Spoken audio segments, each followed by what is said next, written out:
10-11 तर त्यांना नक्की हे टॅकल करता आलं पाहिजे की आपण एकमेकांची बट्टी करून कसं परत खेळायला लागायचंय. तिथे आईनी मध्ये पडण्याची गरज नाही की तू माझ्या मुलाला असं का बोललास. करेक्ट. किंवा बागेत किंवा कुठेही मॉलमध्ये असेल, मूल लाईनीत उभं एखादी गोष्ट घेण्यासाठी मॉलमध्ये किंवा दुकानामध्ये, तर तिथे तू वेगळं काहीतरी कर, मी तुझ्या जागी लाईनीत उभे राहते. एवढंच काय 11वीच्या फॉर्म्स भरायला पालक लाईनीत उभे राहतात आणि मुलं काहीतरी टाइमपास करत असतात. खरंय. हे चुकीचं आहे. मुलांना त्यांचे अडथळे स्वतः पार करता आले पाहिजेत. त्यांनी त्याची, जे मी मगासपासून म्हणते, इम्युनिटी ही वाढणार आहे. एक्झॅक्टली. नमस्कार मित्रांनो, मिनी थिएटर फिल्म्स प्रस्तुत द मराठी पॉडकास्टच्या या पुढच्या एपिसोडमध्ये आपल्या सर्वांचं स्वागत आहे. फर्स्ट ऑफ ऑल, हा एपिसोड बघायला सुरुवात करण्याआधी आपण ह्या चर्चेचा पहिला पार्ट नक्की बघा. लहान मुलांची सायकोलॉजी किंवा त्यांची मानसिकता समजून घेणं का महत्त्वाचं आहे, कितपत महत्त्वाचं आहे, आणि जर ते आपल्याला व्यवस्थित समजून घेता नाही आलं तर त्याचे काय दुष्परिणाम होऊ शकतात, याची चर्चा आपण चाइल्ड सायकोलॉजिस्ट विप्रदा यांच्यासोबत केलेली आहे.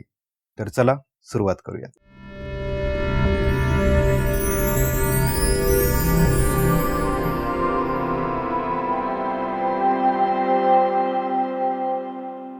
आजकाल मुलांमध्ये अग्रेशन खूप वाढलंय. म्हणजे मे बी त्याला बरेचसे फॅक्टर्स आहेत की जसं आता समजा क्रिकेटची मॅच बघत असतील मुलं किंवा कोणताही स्पोर्ट बघत असतील, तर पहिले जे स्पोर्ट्स पर्सन होते ते एक लिमिटेड अग्रेशन पर्यंत जायचे, पण आता स्पोर्ट अग्रेसिव्हलीच खेळला जातो. किंवा जो OTTचा कंटेंट आहे आजकाल, लिटरली लहान मुलांचे कार्टून जरी बघितले, म्हणजे टॉम अँड जेरी वगैरे बघण्याचा एक्सपिरियन्स आणि आत्ताच्या कार्टूनचा एक्सपिरियन्स, म्हणजे आत्ताचे इतके अग्रेसिव्ह, त्यात जॅपनीज अॅनिमेकडे मुलांचा खूप ओढ वाढलेला आहे. अॅनिमे तर खूपच अग्रेसिव्ह असतात. मग हे जे आता अग्रेशन वाढत चाललेलं आहे, इनडिरेक्टली त्यांच्या मनामध्ये अग्रेशन भरलं जात आहे, तर ते कंट्रोल करण्यासाठी किंवा मुलांना एक काइंडनेस शिकवण्यासाठी, व्यवस्थित अग्रेसिव्ह पणाकडून लांब आणण्यासाठी ऍज अ पॅरेंट आपण काय केलं पाहिजे? करेक्ट. सो अग्रेशन वाढतंय आपण जेव्हा म्हणतो ते अग्रेशन सुरू कुठून झालं हे बघायला पाहिजे. राईट. अग्रेशन घरातून पण सुरू होऊ शकतं. मीडिया इन्फ्लुएन्स हा खूप महत्वाचा भाग आहे, आणि आजूबाजूचे सराउंडिंग्स, ह्या सगळ्या गोष्टींचा विचार करायला पाहिजे. अग्रेशन सुरू कुठून झालं हे म्हणताना मी असं म्हणेन की घरात आई वडील एकमेकांशी बोलतायत, ते कुठल्या पद्धतीने बोलतायत, त्यांचा आवाज किती लेवलला चढतोय, कधीतरी बोलताना हात उचलला जातोय का वडिलांचा आईवर किंवा आईचा वडिलांवर, हे पण बघणं खूप महत्वाचं आहे. आणि मुलांशी बोलताना सुद्धा आपण काय टोन मध्ये बोलतो. एखादी जर त्यांनी चूक केली, अभ्यासात जसं तू म्हणालास नाही आला होमवर्क करता, खाट कनेक्ट ठेवून दिली, हे मुलं रिपीट करतात. राईट. जेव्हा आपण मुलाला मारतो तेव्हा त्याला प्रचंड राग आलेला असतो, पण तो उलटा आई किंवा वडिलांना मारू शकत नाही. मग हे अग्रेशन त्याचं शाळेत दाखवलं जातं. किंवा थोडंसं वेगळ्या पद्धतीने बघायचं तर, जेव्हा घरात भांडण होतं तेव्हा आवाज चढवल्यानंतर एखादी गोष्ट मिळते. म्हणजे फॉर एक्झाम्पल आई वडिलांमधलं भांडण आहे किंवा आजी आजोबांमधलं भांडण आहे, घरातल्या एका व्यक्तीने आवाज चढवला आणि हवी ती गोष्ट मिळवली दुसऱ्याकडनं, तर मुलं ही स्टाईल शिकतात की मी आवाज चढवल्यानंतर, मी आरडाओरडा केल्यानंतर, त्रागा केल्यानंतर ती गोष्ट मला मिळतेय, ही बरोबर. आणि कसं असतं, त्या वेळात मुलांचे रोल मॉडेल्स ठरलेले असतात. आई वडील, आजी आजोबा, टीचर्स, अजून काही मित्र, पिअर प्रेशर, जसं मी मगाशी म्हणाले. तर या सगळ्या रोल मॉडेल्स थ्रू, मुलगा असेल तर लहान वयात वडिलांना कॉपी करायचा प्रयत्न करतो, मुलगी असेल तर आईला कॉपी, तू कसं घड्याळ घातलेस, बांगडी घातलीस, तसंच मला पाहिजे, किंवा बाबा भांग पाडतात तसंच मूल पण भांग पाडत असतं. तर ह्या गोष्टी मुलं आपल्याला जेव्हा कॉपी करतायत हे आपल्याला माहितीये किंवा लक्षात येत आहे, तेव्हा आपण आपल्या वागण्यात आधी सुधारणा करणं गरजेचं आहे. म्हणून मी म्हणलं की अग्रेशनची सुरुवात कुठून होते हे बघायला पाहिजे. आणि मीडिया, जसं तू म्हणालस की अॅनिमे किंवा कार्टून्स हे खूप अग्रेसिव्ह झालेले आहेत, तर ते अग्रेसिव्ह झालेत, किंवा मी म्हणेन ते खूप क्विक आहेत. शिफ्ट खूप पटपट होतं. एक कॅरेक्टर येतं, ते काहीतरी परफॉर्म करतं जातं, दुसरं कॅरेक्टर येतं, काहीतरी परफॉर्म करतं जातं. हा क्विकनेस आहे आणि हा फोकसला खूप अफेक्ट करतो मुलांच्या. म्हणजे एका वेळेला अनेक गोष्टींवर फोकस करायची सवय त्यांना तिथून लागते, असं मी म्हणेन. म्हणजे टॉम अँड जेरी तू म्हणालास, तर मला थोडं उलटं वाटतं की आम्ही बोलताना पण हे सांगतो की Tom and Jerry is the most aggressive cartoon. प्रत्येक 10 सेकंदानंतर एक व्यक्ती दुसऱ्या टॉम जेरीला किंवा जेरी टॉमला हा. मारतोय आणि चुकवतोय आणि जे काही आहे. किंवा जंगल बुक जो सिनेमा होता तो अॅनिमेटेड आणि ऍक्च्युअल सिनेमा ह्याच्यामध्ये खूप फरक होता. बरोबर. किंवा शक्तिमान, आपल्याला लहानपणी आता शक्तिमान नावाचं कार्टून असायचं, त्याला मुलं कॉपी करायची.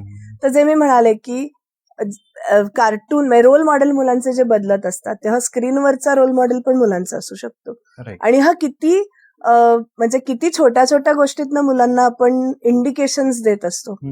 तर आता एक छोटंसं एक्झाम्पल आहे की एक लहान मुलं आहे, ते शर्ट काढून बन्यांवर सगळीकडे फिरतंय गंमत म्हणून, त्याला कळत नाही की आपण काय करतोय. कोणीतरी येतं आणि त्याला म्हणतं, काय रे तू काय सलमान खान आहेस का? त्याच्या डोक्यात रिलेट होतं की मी सलमान खान सारखा आहे, मग सलमान खान काय करतो ते मी करू शकतो. मग ती फायटिंग आणि हे.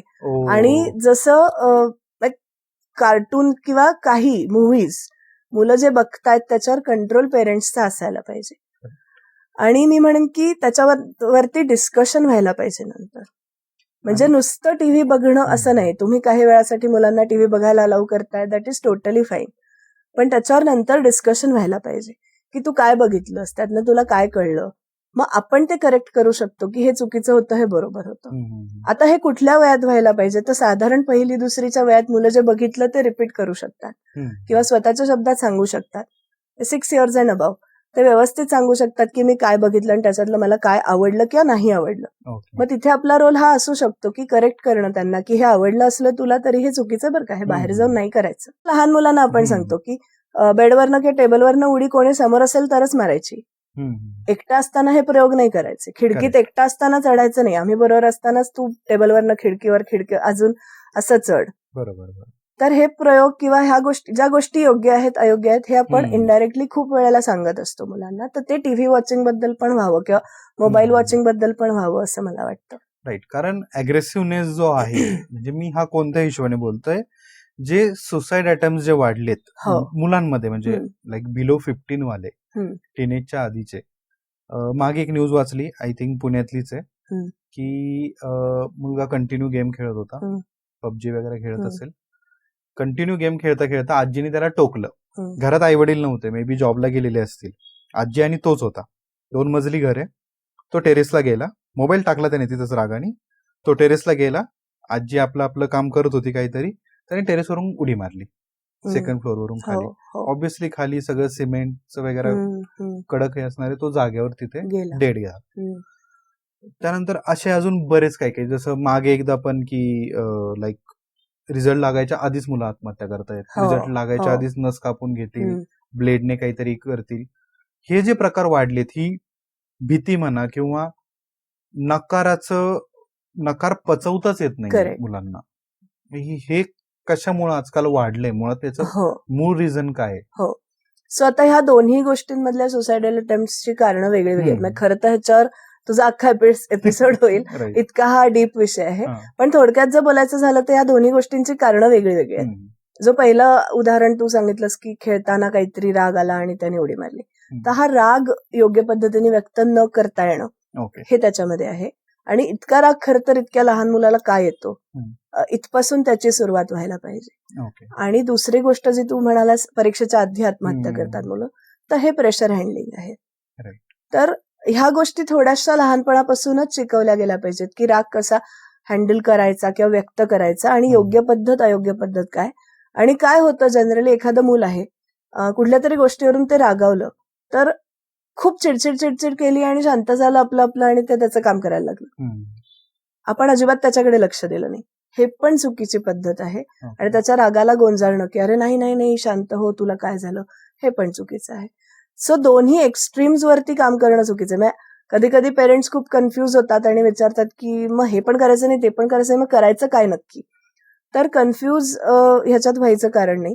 दोन्ही एक्स्ट्रीम्स वरती काम म्हणजे वागणं चुकीचं आहे. तर आपण काहीतरी मिड पॉईंट त्याच्यात काढला पाहिजे. एक म्हणजे मी सगळ्या पेरेंट्सना सांगते, मला इथेही सांगायला आवडेल की ट्रॅफिक सिग्नल एक्सरसाइज असं त्याला आम्ही नाव दिलंय, की रेड लाईट एरिया ज्या गोष्टी इमिजिएटली थांबवल्याच गेल्या पाहिजेत, ह्या चालणारच नाहीत, त्या सगळ्या रेड झोन मध्ये जातात. येलो लाईट एरिया ज्याच्यामध्ये वेट अँड वॉच हे तुम्ही करू शकता, की थोडे दिवस ही गोष्ट चालली तर चालू दे, त्याच्यानंतर पुढे काय करायचं बघता येईल, दॅट इज येलो झोन. आणि green zone is get going. एखादी गोष्ट मूल छान करतं तर त्याला प्रेज करणं, त्याचं कौतुक करणं हे पण गरजेचं आहे. त्याला प्रोत्साहन देणं गरजेचं आहे. सो त्या ग्रीन झोन मध्ये जातात. म्हणजे सॉरी, हो, थोडस जरा लाईक एक्सपांड करू शकता का या गोष्टी, like red zone? So for example आता एक मूल आहे, एक साधारण 5 वर्षाचं मूल आहे, त्याला एखादी गोष्ट हातात मिळाली नाही, टीव्हीचा रिमोट होता, बाबांनी येऊन सांगितलं नाही टीव्हीची तुझी वेळ संपली, टीव्ही बंद करूया. बाबाने टीव्हीचं बटन बंद केलं, मुलाने रिमोट फेकून दिला, फेकला, त्याचे 2 तुकडे झाले. ही गोष्ट इमिजिएटली थांबवणं गरजेचं आहे. That is red zone. That is red zone. किंवा एखाद्या, आता ही कशी थांबवली पाहिजे, तर त्याला हे फर्मली सांगितलं गेलं पाहिजे तिथे की तू हे जे आत्ता वागलायस ते चुकीचं आहे आणि ह्याच्यासाठी हे पुन्हा वागणं चालणार नाही, हे खपवून घेतलं जाणार नाही, हे त्याला इमिजिएटली कळलं पाहिजे. दिस इज रेड झोन. किंवा कंप्लेंट आली शाळेतनं की तुमच्या मुलाने कोणाला तरी मारलं किंवा चावलं, दिस इज रेड झोन. जी गोष्ट हार्मफुल आहे in any sense, that is red zone. Yellow zone is आत्ता मी सांगितलं अभ्यास कर आणि त्याला नाही करायचा, किंवा काहीतरी एक गोष्ट काम सांगितलं आणि थोड्या वेळाने करतो, ओके वेट अँड वॉच, थोड्या वेळाने करतोय का नाही बघा, दॅट इज येलो झोन. किंवा एखादी गोष्ट आहे जी सुधारायला 8 दिवस लागले तरी चालतील. म्हणजे 8 दिवस मी सांगते माझ्या मुलाला, समजा की बूट जागेवर ठेव, बूट जागेवर ठेव, येऊन तो इकडे तिकडे फेकत नाहीये, पण तो जागेवर पण ठेवत नाहीये, तो वेगळीकडे ठेवतो, तर दॅट इज येलो झोन. तुम्ही थांबू शकता, 8 दिवस वाट बघू शकता की मी रोज सांगून त्याला कळतंय का आणि तो करू शकतोय का. आणि ग्रीन झोन इज काहीतरी छान त्यांनी केलंय, घरी आल्यानंतर दाखवलं स्टार मिळाला, मी अमुक एक गोष्ट फॉलो केली, किंवा मी आज टिफिन संपवून घरी आलोय, किंवा काही तुम्ही एखादी गोष्ट सांगितली होती की अमुक एक काम कर, मी घरात नाहीये, कामवाल्या मावशींना हा निरोप देत, आणि तो केला, त्याचं तिथे कौतुक व्हायला पाहिजे. म्हणजे त्याला कळलं पाहिजे की ही गोष्ट बरोबर आहे आणि ही करायची आहे. किंवा मुलाला जसं जे रेड झोनचं एक्झाम्पल आहे तेच ग्रीन मध्ये कसं कन्व्हर्ट करता येईल, तर तो चिडलाय बाबावर की त्यांनी येऊन टीव्ही बंद केला आणि रिमोट फेकायच्या ऐवजी त्यांनी कंट्रोल करून जर सांगितलं की नाही, मला खूप राग आला आता तुझा आणि तू बंद केलास, पण मला बघायचाच होता, ओके. तुम्ही त्याला हे सांगणं पण गरजेचं आहे तिथे की ओके, ही तुझी राग व्यक्त करायची पद्धत बरोबर आहे, तुला राग आलाय तरीही टीव्ही बंदच होणार आहे. But this behaviour goes in green zone. At least तो एक्सप्रेस करतोय आणि योग्य पद्धतीने एक्सप्रेस होतोय, काहीतरी वेगळंच अग्रेशन दाखवत नाही. एक्झॅक्टली. सो आता जो तुम्ही म्हणला की एक ट्रॅफिक सिग्नल स्टाईल, तशा अजूनही काही पॅरेंटिंग स्टाईल्स आहेत का की ज्या हेल्पफुल होऊ शकतील वेगवेगळ्या सिच्युएशन? हो, म्हणजे ट्रॅफिक सिग्नल इथं बिहेवियर कंट्रोलची एक हे आहे, पद्धत आहे. पेरेंटिंग स्टाईल्स आता टेक्निकली म्हणलात तर 4-5 पेरेंटिंग स्टाईल्स आहेत, पण आता ज्या खूप ट्रेंडिंग आहेत त्याच्याबद्दल मी जास्त बोलीन. की हेलिकॉप्टर पेरेंटिंग एक आहे की ज्याच्यामध्ये सतत मुलावर आपला कंट्रोल पाहिजे. हेलिकॉप्टर पेरेंटिंग म्हणजे हेलिकॉप्टरवरनं तुम्ही मुलाच्या सगळ्या गोष्टींवर लक्ष ठेवताय असं. किंवा सीसीटीव्ही पेरेंटिंग, मुलालाही कळतं की आपल्या डोक्यावर ते भिरभिरतं. हा, करेक्ट. त्याच्यानंतर बुलडोझर पेरेंटिंग असतं असं म्हणतात. बुलडोझर पेरेंटिंग इज मुलांच्या काय पुढच्या मार्गात येणारे अडथळे तुम्ही स्वतःहून दूर करताय. ओके. आणि त्याच्यानंतर म्हणजे आपण ट्रेडिशनली टायगर पेरेंटिंग एक असतं की कायम काही चूक झाली की वाघासारखं गुरगुरायचं मुलाच्या अंगावर. तर ही सगळी फनी नेम्स आहेत, ही ऍक्च्युअल स्टाईल्स टेक्निकल नेम्स नाहीत, पण ही ट्रेंडिंग आहेत, लोकांना ही माहिती आहेत, कारण ह्याच्याबद्दल खूप बोललं जातं म्हणून मी ते बोलले. टेक्निकली म्हणशील तर ऑथॉरिटेटिव्ह पेरेंटिंग आहे, ऑथॉरिटेरियन पेरेंटिंग आहे, त्याच्यानंतर परमिसिव्ह आहे आणि निग्लेक्टेड आहे. आता हे टेक्निकल टर्म्स कडे जाण्याआधी आपण जे तुम्ही म्हणला हेलिकॉप्टर स्टाईल, बुलडोझर स्टाईल आणि टायगर स्टाईल, याला थोडंसं describe. So helicopter style is, मी म्हणलं तसं कंट्रोल सतत मुलावर असतो किंवा लक्ष ठेवणं, वॉच ठेवणं हे असतं. थोडंसं इलॅबोरेट करायचं तर मी म्हणेन की म्हणजे त्याचं चित्र पण असंच मिळेल नेटवर की मूल आहे आणि दोरी आईच्या हातात आहे किंवा वरनं हेलिकॉप्टर त्याच्या डोक्यावर भिरभिरते. तर मुलाला पण हा सेन्स असतो की मी जर चुकलो तर, दोन्ही याच्या गोष्टी आहेत की चुकलो तर आई वडील आहेत आपल्या बरोबर, हा एक सेन्स असतो जो कदाचित पॉझिटिव्ह काही अंशी आहे, आणि नेगेटिव्हली म्हणायचं झालं तर सतत वॉच आहे आपल्यावर, त्यामुळे खऱ्या अर्थाने व्यक्त होणं हे होत नाही थोडंसं. किंवा प्रत्येकाला मनापासून जे एफर्ट्स घ्यायची इच्छा असते ते कुठेतरी कंट्रोल्ड राहतं. हे नाही करायचं, ते कर, ते नाही करायचं, हे कर, हे सतत इन्स्ट्रक्शन्स मिळत असल्यामुळे खरं जे त्याचं बाहेर पडणं आहे ते सप्रेस होतं. आणि मग जी घटना तू सांगितलीस ती कुठल्या तरी वेगळ्याच मार्गाने तो बॉटलनेक झालेला राग बाहेर पडतो, शेवटची स्टेप उफाळून येतो, असं होऊ शकतं. बुलडोझर पेरेंटिंग जसं मी म्हणलं की बुलडोझर सारखे त्याच्या मार्गात येणारे सगळे अडथळे आपण दूर करायचे. हे त्याला बरोबर ठेचच नाही. लागली नाही पाहिजे. हा, त्याला म्हणजे खूप स्मूथ त्याचा मार्ग आपण निवडून देतोय आणि मग नाही पचवायची त्यांना सवय राहत नाही. ओके. कारण फॉर एक्झाम्पल आता ही मी बघितलेली गोष्ट आहे की एखाद्या मुलाचं दुसऱ्या मुलाशी भांडण झालं तर हे मुलांनी त्यांचं शिकायला पाहिजे. At the age of maybe 10-11 तर त्यांना नक्की हे टॅकल करता आलं पाहिजे की आपण एकमेकांची बट्टी करून कसं परत खेळायला लागायचे. तिथे आईनी मध्ये पडण्याची गरज नाही की तू माझ्या मुलाला असं का बोललास. करेक्ट. किंवा बागेत किंवा कुठेही मॉलमध्ये असेल, मूल लाईनीत उभं एखादी गोष्ट घेण्यासाठी मॉलमध्ये किंवा दुकानामध्ये, तर तिथे तू वेगळं काहीतरी कर, मी तुझ्या जागी लाईनीत उभे राहते.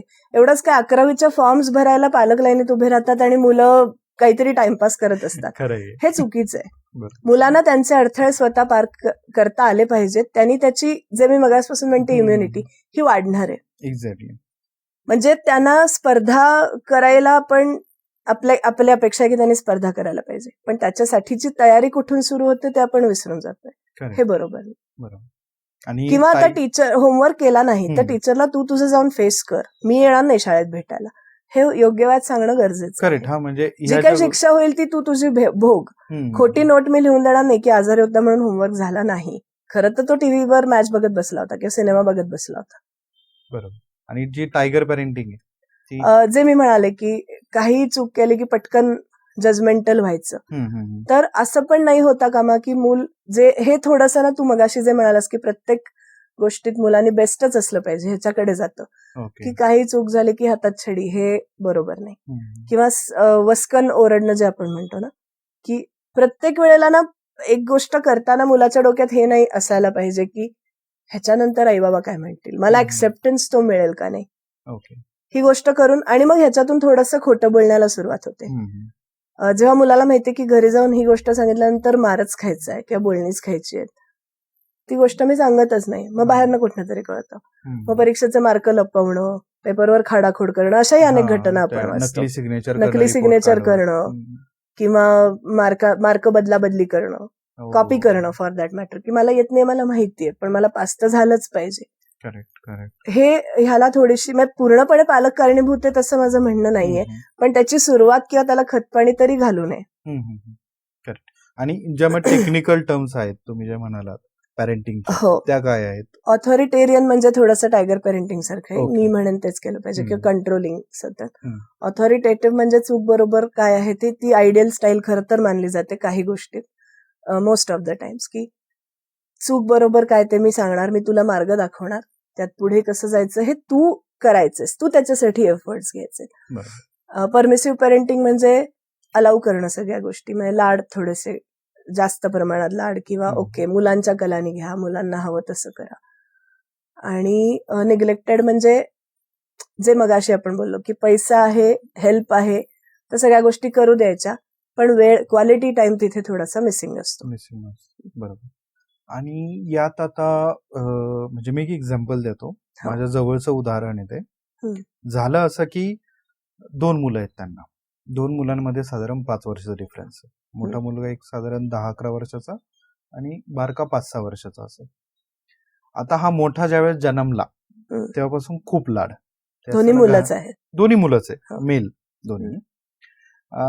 असं झालं की असतं ना घरातला पहिला मुलगा, तसं झालं त्याचं. आणि त्यामुळे मग त्याचा पहिला बर्थडे पण खूप मोठा, म्हणजे पहिले 5 बर्थडे खूपच मोठे प्रॉपर, आणि तो म्हणेल तसं त्याला मिळणार, सगळं त्याचे लाड, सगळं त्याचं कौतुक सगळं चालायचं. आणि तो कुठेतरी 5-6 वर्षाचा झाल्यानंतर हा दुसरा मुलगा झाला त्यांना. हा दुसरा मुलगा जसा 1 वर्षाचा झाला, चालायला थोडंफार बोबडं बोलायला लागला. बरं, हा याच्यामध्ये आता एक असं होतं की हा जो दुसरा मुलगा आहे हा खूप शांत, म्हणजे जे आपण सद्गुणी बाळ म्हणतो आपल्या भाषेत, तसं सद्गुणी बाळ. आणि हा जो मोठा आहे हा थोडा वात्रट, म्हणजे तो ऍज अ पाहुणा जरी आमच्या घरी आला तरी मला माहित होतं की माझ्या हॉलमध्ये जर माझी काही इम्पॉर्टंट गोष्ट असेल ती मी वरती ठेवायची नाही. म्हणजे एकदा तो पेनड्राईव्ह त्याला सापडला, माझा क्लायंटचा पेनड्राईव्ह होता, तो त्याने खिशात टाकला, तो गेला रोडपर्यंत. माझी आई आणि त्याची आजी पण होती सोबत, त्यांच्यासोबत तो रोडला गेला काहीतरी आणायला. तिथे गेल्यानंतर तो खिशातून तो काढतो, हे मामाचं आहे, मी घेऊन आलो. मम्मीला कळालं की बरं झालं तो तिथं बोलला म्हणून, तो घरी जाऊन जर बोलला असता हा. की मी घेऊन, कारण त्यात क्लायंटचा डेटा, हा. माझं नुकसान, म्हणजे अशा गोष्टी तो करायचा. हा. आणि बरं, लहानपणी ज्यावेळेस तो या गोष्टी करायचा वयाच्या 5व्या वर्षापर्यंत, त्याचं कौतुक व्हायचं, अरे कसलं काय करतो रे ना, हसून ते सोडून दिलं जायचं. ज्यावेळेस आता तो कुठेतरी 2री 3रीला जायला लागला, हा बारका पण 2-3 वर्षात झाला, हा शांत, याचं कौतुक वाढायला लागलं. त्याचं कौतुक सडनली थांबलं प्रॉपर. तो असंच आहे, तो चिडतोच, तो मारामारच करतो, तो भांडणच करतो, किंवा तो असं काहीतरी गोष्टी उचलून हे करतो ते करतो, हे त्याच्यावर, आणि त्याला बोललं गेलं डायरेक्टली. आणि पॅरेंट्समध्ये पण तो फेवरेटिझम मला दिसला. म्हणजे आईकडून जास्त नाही, पण वडिलांकडून तो प्रॉपर कळत होता की लहान मुलावर खूप प्रेम. म्हणजे घरात आल्यानंतर हा मोठा चिकटायला जरी गेला तरी त्याला थोडं बाजूला करणार, किंवा तो काहीतरी एखादी गोष्ट सांगायला आला, आता वडील आलेत म्हणाल्यानंतर लाडाने येतच ना मूल सांगायला, त्याचं नीट ऐकून घ्यायचं नाही, काही नाही, हा ठीक आहे, ओके, चांगलंय, डन, संपला विषय. मग त्या लहानालाच त्याचं, आणि तो ते बघायचा. एका पॉइंट नंतर त्याचा अग्रेसिव्हनेस इतका वाढला, त्याला काही ट्रीटमेंट दिली गेली नाही आणि त्याला डायरेक्टली हॉस्पिटलमध्ये ठेवलं गेलं. त्याचा संभ्रम आता असं झालाय, कारण मी त्याला लास्ट मंथमध्ये भेटलो गणपतीच्या वेळी. त्याला त्याची आई म्हणते की तू म्हणजे आता हॉस्टेलमध्ये नको राहायला, हॉस्टेलमध्ये त्याला खूप प्रॉब्लेम होतोय, आपण त्याला घरीच ठेवूयात. आणि तो मला डायरेक्टली म्हणला की नाही, मी घरी नाही राहणार, मला हॉस्टेललाच राहायचंय. म्हणलं का, हॉस्टेल आवडतंय का? म्हणे नाही. म्हणलं मग? म्हणे यांना मी नकोय ना, यांना तो बारकाच हवाय ना, मी हॉस्टेललाच बरा आहे माझा मान. सो ही जी आता त्याची एक मेंटॅलिटी डेव्हलप झाली, समहाऊ आय फेल्ट की अजून त्याला ते कळत नाहीये, पण आपल्या भाषेत बोलायचं झालं तर आई वडिलांप्रती तो हेटड त्याच्या मनात तयार झालाय. आई वडिलांप्रती तेवढा जरी नसेल तरी लहान भावाप्रती खूप जास्त झालाय. म्हणजे तो, त्याची आईच सांगते की तो जसा घरी आलाय 10 दिवस ते गणपतीच्या सुट्ट्यांमध्ये जो घरी होता, तो लहान भावाशी शब्दांनी बोलला नाही. किंवा लाईक सोफ्यावर बसून टीव्ही बघतायत, तो बारका येऊन बसला, हा उठून बेडरूम मध्ये निघून, he is not even looking at him. So ही जी आता त्याची मेंटॅलिटी झाली, आणि हा फेवरेटिझम, हा ठीक आहे, हा थोडा मला एक्स्ट्रीम वाटतो, पण हा कुठे ना कुठे छोट्या मोठ्या प्रमाणात अशा जसं 2-3 मुलं असतील तर थोडाफार पॅरेंट्स कडून होतो. मग हा पॅरेंट्सने फेवरेटिझम जो आहे तो कसा कंट्रोल केला पाहिजे? म्हणजे जसं आपण लहानपणी गोष्टी ऐकायचो, एक राजाची आवडती राणी होती, नावडती राणी कायमच जिंकायची, तो भाग, पण ती फेरीटेल म्हणून ठीक होती. रिअल लाईफ मध्ये ते होत नाही. फेवरेटिझम मुलांवर खूप जास्त अफेक्ट करतो, आणि एक्झाम्पल माझ्या खूप जवळच्या फॅमिलीत घडलंय. सो यावर तुम्ही थोडस लाईक काउन्सिलिंग करायचं झालं पॅरेंट्सला, सो कसं बोलू? आता काय ह्याच्यात प्रत्येकाचा रोल डिफाईन्ड असायला पाहिजे. एकतर फेवरेटिझम जे तू म्हणतोस ते 2 मुलं किंवा 3 मुलं जसं तू म्हणालास, तिथे प्रत्येक मूल सारखं नसतं. सगळ्यात पहिली गोष्ट, त्याच्या सारखं नसण्यामध्ये अगेन अनेक फॅक्टर्स कारणीभूत असतील. घरातली तेव्हाची परिस्थिती, आत्ताची परिस्थिती, होणारे लाड, शिस्त वगैरे वगैरे सगळ्या गोष्टी, आणि मूळ स्वभाव मुलाचा. तर प्रत्येकाचे गुणदोष पडताळून न बघता मूल आहे तसं ऍक्सेप्ट करणं, आणि ते मूल असं का आहे किंवा त्याच्यामध्ये सुधारणा म्हणून काय कशा पद्धतीने करता येईल ह्या गोष्टींचा विचार करणं गरजेचं आहे. आता सिबलिंग रायव्हलरीचा जो तू मुद्दा म्हणालास, किती वर्षाचं अंतर आहे दोघांमध्ये? 5 वर्षाचं. बारका एक 5-6 वर्षाचा आहे आणि मोठा 10-11 मॅक्स. बरोबर. सो पहिली 5 वर्ष मोठा मुलगा एकटा होता घरामध्ये. करेक्ट. त्याचे लाड झाले असतील, कौतुक झालं असेल, एकटा म्हणून कौतुक झालं असेल, तर सगळ्यात पहिला प्रश्न येतो त्याला ही प्रोसेस की आपल्या घरात एक दुसरं बाळ येणार आहे, ते आपल्या सगळ्यांचं मिळून असणार आहे, तू त्याचा दादा असणार आहेस, ही प्रोसेस एक्सप्लेन केली होती का? किंवा त्याला हे माहिती होतं का? त्याची ह्याला तयारी होती का? त्याची मानसिक तयारी केली होती का की आमचा फोकस तुझ्यावरून हलून दुसऱ्या घरात येणाऱ्या छोट्या बाळावर येणार आहे? हा सगळ्यात पहिला महत्वाचा मुद्दा आहे. दुसरा मुद्दा असा येतो की त्यांच्या स्किलसेट वरून कंपॅरिझन व्हायला खूप नंतर लागली असेल.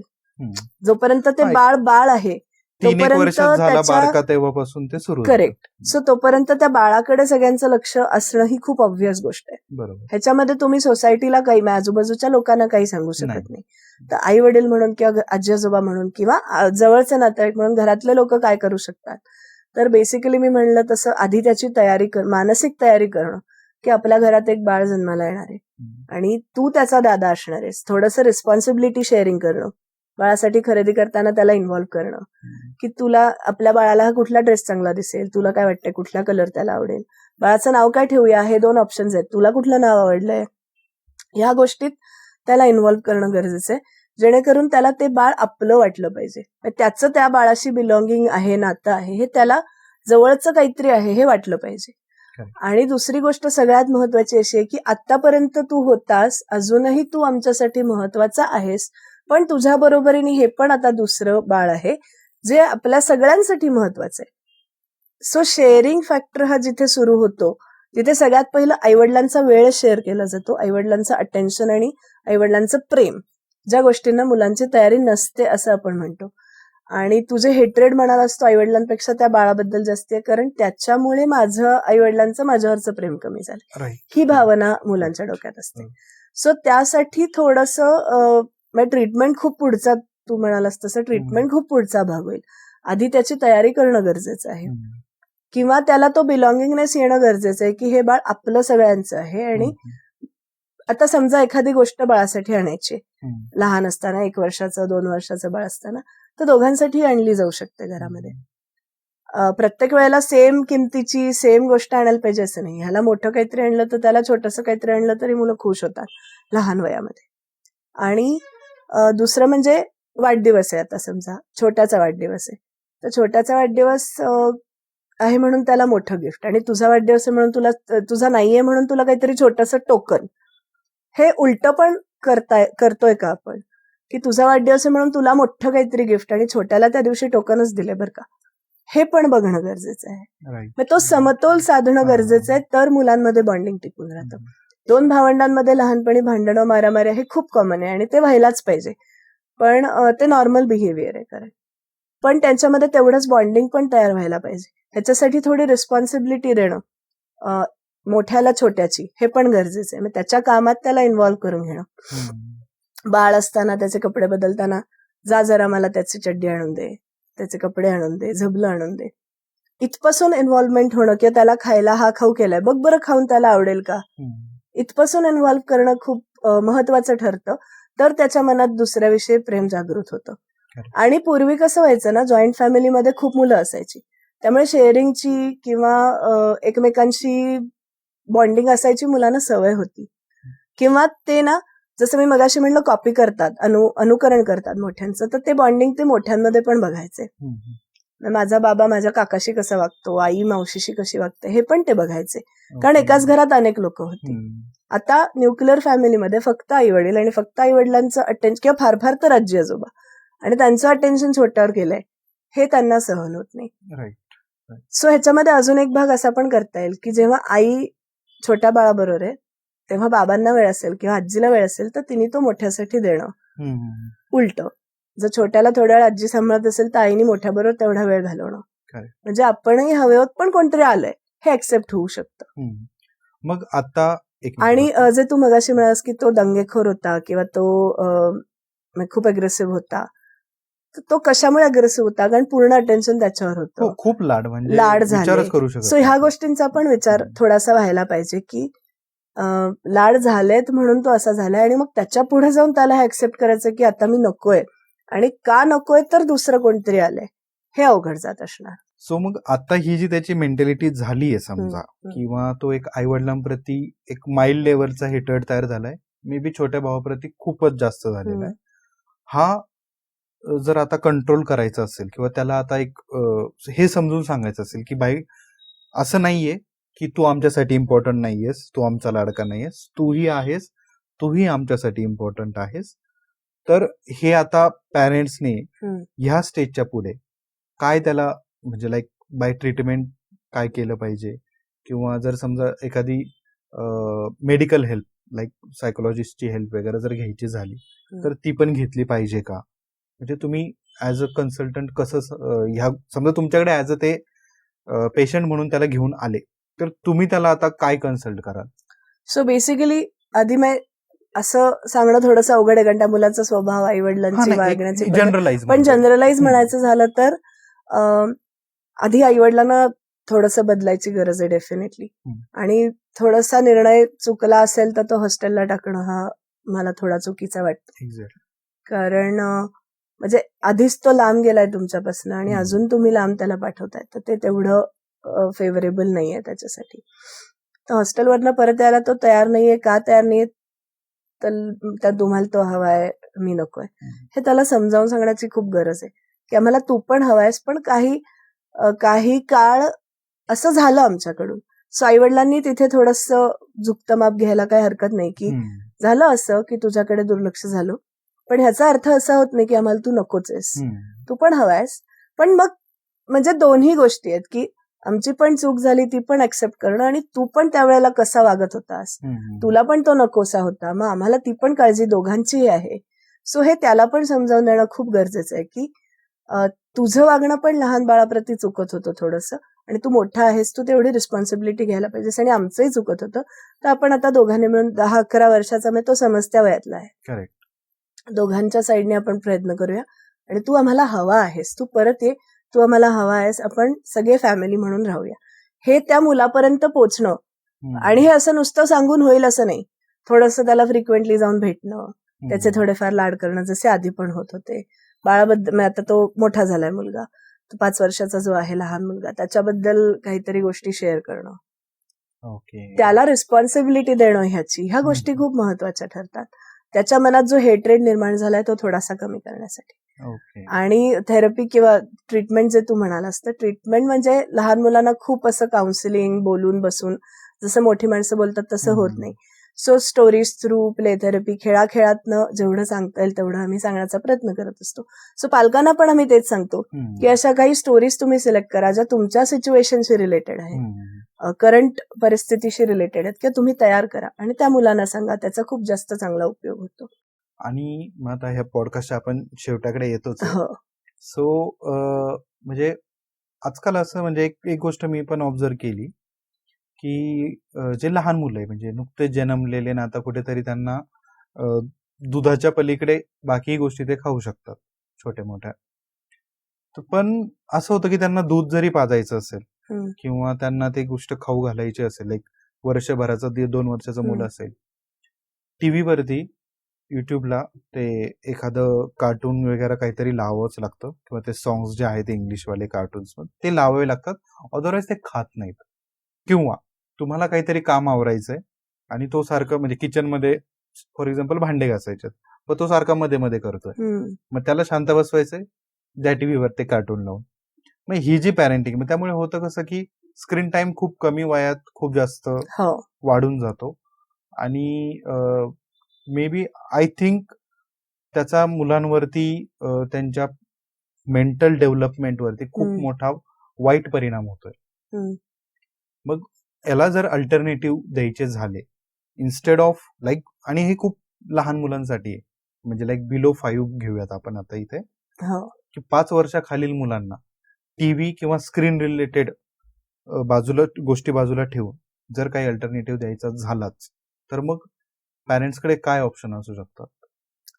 खूप सोपं ह्याचं उत्तर खरं तर, कारण स्क्रीन टाइम वाढलाय किंवा जेवताना स्क्रीन लागतोच, तर ती सवय आपणच लावलेली असते, कारण त्याचं जेवण पटपट व्हावं. सो स्क्रीनवर चित्र खूप हलती असतात आणि आवाज पण खूप अट्रॅक्टिव्ह असतो, कारण ते लहान मुलांसाठीच बनवलेलं आहे. त्यामुळे त्याच्या TRP साठी किंवा त्याच्या पब्लिसिटीसाठी ते अट्रॅक्टिव्ह असणं ही त्यांची बिझनेसची गरज आहे. त्यामुळे आणि आपली गरज ती का आहे, तर आपल्याला काम पटकन संपवायचंय. सो जेव्हा मला असं वाटतं की तो गरजेपुरताच वापरला ना, तर त्याचं ऍडिक्शन होणार नाही. म्हणजे कुठेतरी ट्रॅव्हल करताय, ट्रिपमध्ये आहात, खूप अर्जंटली एखादं काम संपवायचंय, तर स्क्रीन द्यायला हरकत नाही. पण प्रत्येक वेळेला रोज मोबाईल बघितल्याशिवाय मूल जेवतच नाही, ही सुरुवात आपणच त्यांना करून दिलेली आहे. त्यामुळे त्याची जबाबदारी, मग ती थांबवण्याची पण जबाबदारी आपली आहे. तर नुसतं मोबाईल बघू नको हे सांगून होणार नाही, त्याला रिप्लेसमेंट आपण काय देतोय. जसं तू म्हणालास की काय द्यावं त्याच्या ऐवजी, तर लहान मुलांना चित्र असलेली पुस्तकं पण खूप आवडतात, आणि आजकाल खूप वेगळी वेगळी पुस्तकं त्यांच्यासाठी अवेलेबल आहेत, ज्याच्यामध्ये खूप चित्र असतात. किंवा पेपरमध्ये पण, अगदी खूप महागडी पुस्तकं घेणं शक्य नसेल किंवा घ्यायची गरज वाटत नसेल, तर पेपरमध्ये पण खूप छान छान पुरवण्या येतात, ज्याच्यामध्ये चित्र दाखवून तुम्ही त्यांना म्हणजे काय म्हणा डिस्ट्रॅक्ट करू शकता. किंवा साधा कागद आणि क्रेयॉन्स आणि स्क्रिबलिंग हे सुद्धा मुलांना आवडतं. तर साधं लहान वयात खूप भारी ड्रॉइंग बुक्स आणून द्यायची सुद्धा गरज नाही. वर्तमानपत्रावर चिनखाडणं पण त्यांना आवडतं. सो रद्दी पेपर देऊन हातात त्याच्यावर चिनखाडणं, त्याचे तुकडे करणं, त्याचा बॉल बनवणं, पेपर क्रमलिंग ज्याला म्हणतात. तर ह्या छोट्या छोट्या गोष्टी आहेत ज्याच्यामध्ये बिझी राहिलं मूल तर ते तुम्हाला रिस्पॉन्ड पटकन करेल असं जर वाटत असेल तर ह्या गोष्टी तुम्ही त्यांना प्रोव्हाइड करू शकता. किंवा गोष्ट ऐकण्याची सवय लहानपणापासून लावणं, की एखादी गोष्ट आणि त्याच गोष्टीशी रिलेटेड चित्र. म्हणजे समजा रामायणातली गोष्ट सांगताय तर नॉट नेसेसरीली प्रत्येक वेळेला कार्टूनची बुक्स किंवा अॅनिमेटेड बुक्स भरपूर मोठी छान कागदवाली असायला पाहिजे तसं गरजेचं नाहीये. कम्प्युटरवरनं प्रिंट आउट काढली रामाची, ते चित्र समोर ठेवलं, हा राम बाप्पा आहे, किंवा देवघरात नेऊन दाखवलं आणि त्याची गोष्ट मी आता तुला सांगणार आहे, त्याच्याकडे धनुष्यबाण होता आणि मग तो काय काय करायचा. ही खूप सोपी गोष्ट ऐकण्याचं टेक्निक लहानपणापासून डेव्हलप होऊ शकतं. आणि थोडी एक आत्ता 5 वगैरे वर्षाची किंवा 7 वर्षाची मुलं जी आहेत ती लॉकडाऊन मध्ये रामायण महाभारत दाखवत होते तेव्हा त्यांनी थोडं थोडं ते बघितलेलं आहे. आणि कार्टून्स पण तेव्हा टीव्हीवर रामायण रिलेटेड लागत होती. मग रामायण असं नाही, मी एक जस्ट उदाहरण दिलं. पण कुठल्याही गोष्ट ऐकण्याची सवय ही जेवताना खूप चांगल्या पद्धतीने लागू शकते. किचन आवरायचंय किंवा काहीतरी महत्वाचं काम करायचंय तर तुम्ही त्यांना पण त्यावेळेला काहीतरी काम देऊ शकता का ह्याचाही विचार करायला हरकत नाही. कांदे बटाटे आणलेत, सॉर्टिंग कर, ह्या टोपलीत कांदे भर, ह्या टोपलीत बटाटे भर. ह्याच्यातून खूप वेगळ्या वेगळ्या गोष्टी शिकवता येतात. म्हणजे आपण काम आपलं चालू आहे आणि तो कांदे बटाटे भरतोय तर काउंटिंग शिकवता येतं. किती किती बटाटे आहेत, किती कांदे आहेत, कांद्याचा रंग कुठला आहे, बटाट्याचा रंग कुठला आहे, त्याचा फील कसा आहे, त्याचा उपयोग काय. बटाट्याची भाजी करतो तो कच्चा खात नाही, तो शिजल्याशिवाय आपल्याला खाता येत नाही. कांदा आपण कच्चा पण खाऊ शकतो, तो कोशिंबिरीत घालताय, तो आमटीत. म्हणजे अशा वेगळ्या वेगळ्या प्रकारे तुम्ही, कांदा तिखट असतो, बटाटा थोडासा गोडसर असतो, खूप गोष्टी त्या एका ऍक्टिव्हिटी मधनं शिकवता येतात. तर त्यांना बिझी ठेवण्यासाठी अशा वेगळ्या वेगळ्या ऍक्टिव्हिटीज शोधून काढणं. आणि पण तिथे पण हा प्रॉब्लेम येतो की मुलं एका जागी बसून अर्धा तास हे नाही करणार. मग अर्धा तासाचं काम आहे तर तुम्ही त्यांना तुमच्या मध्ये मध्ये तेवढं अलाउ करायला हरकत नाही यायला, किंवा त्यांना वेगळी ऍक्टिव्हिटी परत देणं, कामात इन्व्हॉल्व्ह करून घेणं. पोळ्या लाटताना एक छोटासा कणकेचा गोळा दिला, त्याला म्हणलं तुझ्या प्लेडो सारखीच ही कणिक आहे, तू छोटासा गोळा लाटून दाखव, येते का तुला त्या पोळी. किंवा कणकेचे मी जसे गोळे केलेत तसे तू पण छोटे छोटे छोटे गोळे करून दाखव. किंवा तो क्ले असतो, प्लेडो असतो, त्याची तू पोळी कर, मी खरी पोळी करते, तू खोटी पोळी कर. Right right right right right. Okay, so बऱ्यापैकी आज आपण इंट्रोडक्टरी म्हणून का होईना बरेचसे टॉपिक कव्हर झालेले आहेत. सो पर्पज हाच होता की चाइल्ड सायकोलॉजी बद्दल जास्तीत जास्त लोकांना माहिती मिळावी आणि जी पॅरेंटिंग स्टाईल आहे ती पॅरेंटिंग स्टाईल बऱ्याच लोकांपर्यंत पोहोचवावी. सो खूप छान माहिती दिलीस मॅडम तुम्ही. So thank you so much. एक फक्त मी जाता जाता मुद्दा ऍड करू इच्छिते की जेव्हा आपण चाइल्ड सायकोलॉजी तू म्हणतोस किंवा ट्रीटमेंटच्या अनुषंगाने आपण बोलायला सुरुवात केली, तर जिथे कुठे आपले प्रयत्न संपतात ऍज अ पेरेंट किंवा ऍज अ वेलविशर, जिथे आपले प्रयत्न संपतात तिथे ही गरज पण लक्षात घेऊन की ह्या मुलाला एक्स्ट्रा काहीतरी एफर्ट घ्यायची गरज आहे किंवा मदतीची गरज आहे, तर टॅबू कुठलाही मनात न बाळगता सायकोलॉजिस्टला किंवा काउन्सिलरला अप्रोच व्हायला प्लीज कोणीही मी आवाहन करते की आता वर्ल्ड मेंटल हेल्थ अवेअरनेस डेच्या अनुषंगाने आपण बोलतोय तर नक्कीच मदतीचा उपयोग होईल, तर तुम्ही अप्रोच व्हा. एक्झॅक्टली. आणि हे खूप महत्वाचं आहे. म्हणजे as a 90s kid me ही गोष्ट सांगू शकतो की एक सर्टन एज क्रॉस केल्यानंतर बरेचसे इश्यूज पर्सनली किंवा फ्रेंड सर्कलमध्ये बघायला मिळाले. आणि त्याचा ज्यावेळेस मूळ शोधायचा प्रयत्न केला त्यावेळेस एक गोष्ट आठवली की हे सगळे चाइल्डहुड ट्रॉमा आहेत किंवा लहानपणी अशा काही गोष्टी घडल्या की जे रिझॉल्व्ह लहानपणी झाले नाही आणि त्याचे परिणाम आत्ता भोगावे लागतात. किंवा तुमचं एक कॅरेक्टर, तुमची पर्सनॅलिटी डेव्हलपमेंट, ह्या सगळ्या गोष्टी एका वेळेस डेव्हलप होण्यासाठी तुमचं लहानपण कसं गेलंय, तुमचं बालपण कसं गेलंय, त्या काळात तुम्हाला पॅरेंटिंग कशी मिळाली, तुमच्या आजूबाजूला काय गोष्टी घडल्या, किंवा एखादा ट्रॉमा असेल तर तो ट्रॉमा कसा हँडल केला गेला किंवा तो हँडल केला गेला नाही, या खूप गोष्टी मॅटर करतात. आणि मला असंही वाटतं की बऱ्याच वेळा आत्ताच्या जनरेशनमध्ये पण जो एक खूप जास्त अग्रेसिव्हनेस किंवा चिडचिड वाढलेली आहे, स्ट्रेस फॅक्टर वाढलेला आहे, याचं मूळ कारण हेच आहे की लहानपणी त्या गोष्टींकडे लक्ष दिलं गेलं नाही. मे बी त्यावेळेस तेवढा अवेअरनेस नव्हता, आज तो आहे. आणि आय एम हॅप्पी दॅट दिवसेंदिवस तो वाढत चाललाय. हो. Even parents are very positive about it. Hmm. So I hope हा एपिसोड बऱ्याचशा पॅरेंट्सला हेल्पफुल होईल अँड आपण अशा बऱ्याचशा मुलांना हेल्प करू शकू, बऱ्याचशा पॅरेंट्सला त्यांच्या पॅरेंटिंग स्टाईलमध्ये हेल्प करू शकू आणि मे बी इंडियाचं फ्युचर अजून ब्राईट होईल. सो अगेन सो येस, फक्त तेच आहे की म्हणजे नो स्टाईल इज परफेक्ट. आपल्याला ती प्रत्येक वेळेला योग्य पद्धतीने योग्य ठिकाणी मोल्ड करता आली पाहिजे. एक्झॅक्टली तेवढंच आहे. राईट. ओके, थँक्यू मला थँक्यू बोलवल्याबद्दल. So much again. Yes. तुम्ही आलात. आपण अजूनही काही वेगवेगळे सब्जेक्ट घेऊन इन नक्की, फ्युचरही काही नक्की. पॉडकास्ट करूयात. So again thank you so much ma'am. Okay, thank you. आपण आज चाइल्ड सायकोलॉजीवर डिस्कशन केलं. आय होप तुम्हाला ते आवडलं असेल. तुम्हाला बऱ्याच गोष्टी शिकायलाही मिळाल्या असतील. मला नव्याने चाइल्ड सायकोलॉजी रिलेटेड बऱ्याचशा गोष्टी आज समजल्या आणि चाइल्ड पॅरेंटिंग कसं करावं, कसं असावं याबद्दलही बऱ्यापैकी मार्गदर्शन त्यांचं मिळालं. सो या विषयावर तुमची जी काही मतं असतील, अनुभव असतील ते कमेंट सेक्शनमध्ये नक्की मेन्शन करा. तसेच तुमचे चाइल्ड सायकोलॉजी रिलेटेड जे काही प्रश्न असतील तेही आम्हाला विचारा. त्यांची उत्तरं देण्याचा आम्ही नक्की प्रयत्न करू आणि प्लीज सबस्क्राईब करा. तसेच जास्तीत जास्त लोकांसोबत हा व्हिडिओ शेअर करा. Again thank you so much. जय हिंद, जय महाराष्ट्र.